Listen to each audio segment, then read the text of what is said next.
दोस्तों, एक सवाल, तुमने कभी रात के सन्नाटे में कोई अजीब सी आवाज सुनी है? वो आवाज जो तुम्हारे दिल की धड़कन तेज कर दे, जैसे कोई अनजाना प्राणी बर्फ पर चल रहा हो। नमस्ते दोस्तों। विशाल बालों वाला जीव जिसके पैरों के निशान हिमालय में आज भी डर पैदा करते हैं। क्या ये सचमुच कोई जानवर था या हमारे डर की कहानी? और सिर्फ यति ही नहीं, हम बात करेंगे धरती के 5 सबसे रहस्यमयी और खतरनाक प्राणियों की, जो आज भी हमें हैरान करते हैं। ये सफर तुम्हें रोंगटे खड़े कर देगा। चलो डाइव करते हैं। हिमालय की बर्फीली चोटियां, ठंड इतनी कि तुम्हारी उंगलियां सुन्न पड़ जाएं। सदियों से यहाँ के शेरपा और तिब्बती लोग एक प्राणी की कहानियां सुनाते हैं, यति। इसे हिम मानव कहते हैं, लेकिन कुछ इसे राक्षस मानते हैं। 1921 में ब्रिटिश पर्वतारोही चार्ल्स हॉवर्ड बरी ने एवरेस्ट पर 20 इंच लंबे निशान देखे। ये निशान न इंसान के थे न किसी जानवर के। शेरपाओं ने डरते हुए बताया कि यति रात में निकलता है, उसकी लाल आंखें अंधेरे में चमकती हैं। यति की कहानी हमें डराती है, लेकिन साथ ही उत्सुक भी करती है। क्या ये सचमुच कोई प्राणी था? चलो और गहराई में जाते हैं। यति की कहानी सिर्फ हिमालय तक नहीं है, नेपाल, तिब्बत, भूटान, हर जगह इसके किस्से गूंजते हैं। 1953 में सर एडमंड हिलेरी, जिन्होंने एवरेस्ट फतह किया, उन्होंने भी यति के निशान देखे। एक मठ में उन्हें यति की खोपड़ी दिखाई गई, लेकिन वो शायद बंदर की थी। फिर सवाल उठता है, क्या यति सिर्फ एक गलतफहमी है? 2019 में भारतीय सेना ने मकालू बेस कैंप के पास 32 इंच लंबे निशान देखे। सोशल मीडिया पर बवाल मच गया।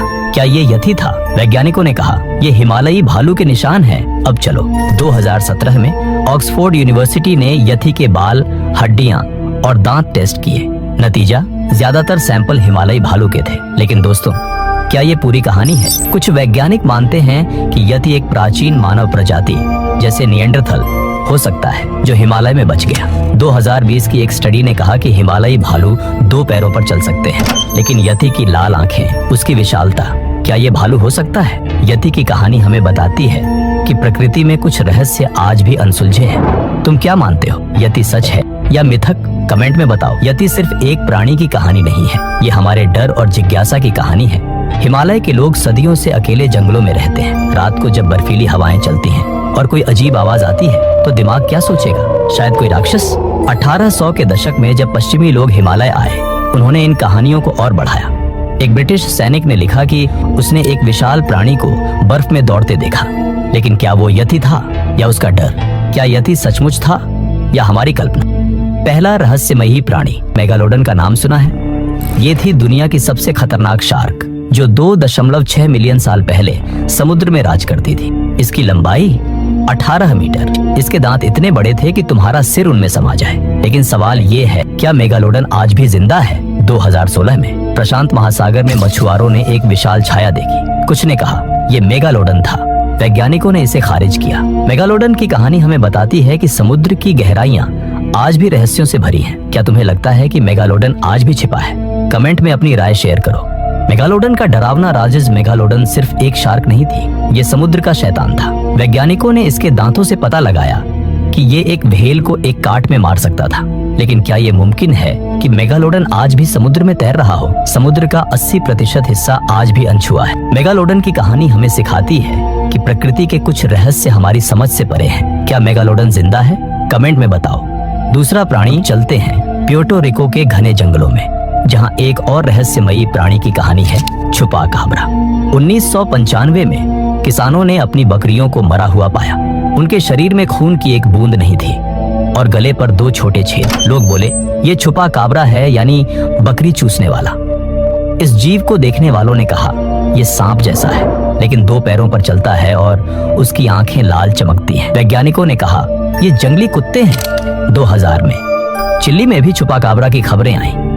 क्या ये सिर्फ एक मिथक था या सचमुच कोई खतरनाक जीव? छुपा काबरा की कहानी हमें डराती है, लेकिन साथ ही सोचने पर मजबूर करती है। तुम क्या मानते हो?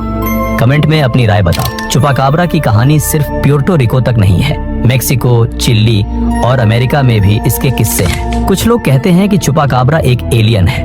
कुछ मानते हैं कि ये एक वैज्ञानिक प्रयोग था जो गलत हो गया। 2010 में टेक्सास में एक अजीब प्राणी का शव मिला। उसका शरीर बिना बालों का था और दांत कुत्ते जैसे। वैज्ञानिकों ने कहा यह एक बीमार कोयोट था, लेकिन स्थानीय लोग मानने को तैयार नहीं थे। छुपा काबरा की कहानी हमें हमारे डर की ताकत दिखाती है। क्या यह सचमुच एक प्राणी था या हमारी कल्पना? तीसरा प्राणी। अब हम पहुंचते हैं कांगो के घने जंगलों में। मोकेले मबेम्बे। स्थानीय लोग कहते हैं कि ये एक डायनासोर है जो आज भी नदियों में तैरता है। इसकी लंबाई 10 मीटर तक हो सकती है और इसका गला इतना लंबा है कि वो पेड़ों के ऊपर तक पहुंच सकता है। सोचो दोस्तों, एक डायनासोर। 65 मिलियन साल पहले डायनासोर खत्म हो गए, लेकिन क्या कोई बच गया?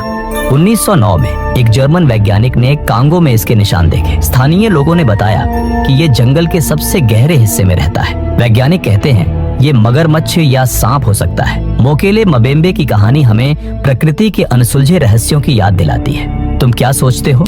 मोकेले मबेम्बे की कहानी कोई साधारण कहानी नहीं है। 1980 में अमेरिकी वैज्ञानिक रॉय मैकल ने कांगो में इसकी तलाश की। उन्होंने स्थानीय लोगों से बात की जिन्होंने दावा किया कि उन्होंने इस जीव को देखा। एक शिकारी ने बताया कि उसने नदी में एक विशाल प्राणी को पेड़ खाते देखा, लेकिन कोई ठोस सबूत नहीं मिला।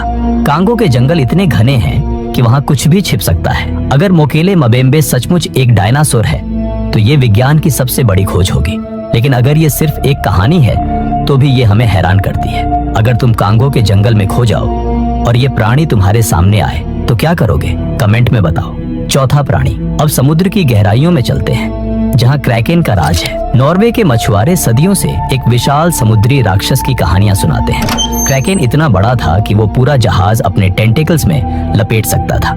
1752 में एक नाविक ने लिखा कि उसने समुद्र में विशाल आंखें देखी जो पानी से बाहर झांक रही थी। वैज्ञानिक कहते हैं कि क्रैकेन शायद एक जायंट स्क्विड था जिसकी लंबाई 15 मीटर तक हो सकती है। 2007 में न्यूजीलैंड के पास मछुआरों ने 10 मीटर लंबा स्क्विड पकड़ा। क्या ये क्रैकेन था या उससे भी बड़ा कुछ और है?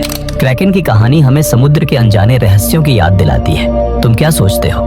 क्रैकेन की कहानी सिर्फ एक मिथक नहीं है। 19वीं सदी में नाविकों ने बार बार विशाल समुद्री जीवों की बात की। 1957 में एक फ्रेंच जहाज ने 18 मीटर लंबा स्क्विड देखा।